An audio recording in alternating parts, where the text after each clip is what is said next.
राज्यातील साखर कारखानदारी ही अडचणीत आलेली आहे। 200हून अधिक कारखान्यांनी मदतीसाठी राज्य सरकारला साकडं घातलंय।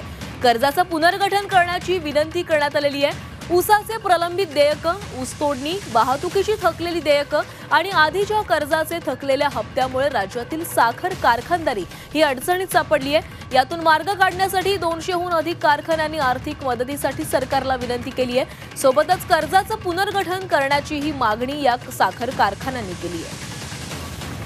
राज्यातून ही मोठी बातमी आहे। राज्यातील साखर कारखानदारी ही अडचणीत आलेली आहे। राज्यातील 200 साखर कारखान्यांनी सरकारला आर्थिक मदतीसाठी साकडं घातलंय।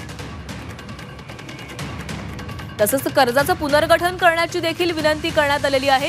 200हून अधिक कारखान्यांनी मदतीसाठी सरकारला विनंती केली आहे। त्यामुळे आता विनंतीचा सरकार कशा प्रकारे विचार करतंय आणि या साखर कारखान्यांना कशा प्रकारे आर्थिक मदत करते याकडे लक्ष लागलेलं आहे। जवळपास 200 साखर कारखान्यांनी आर्थिक मदतीसाठी सरकारला साकडं घातलंय।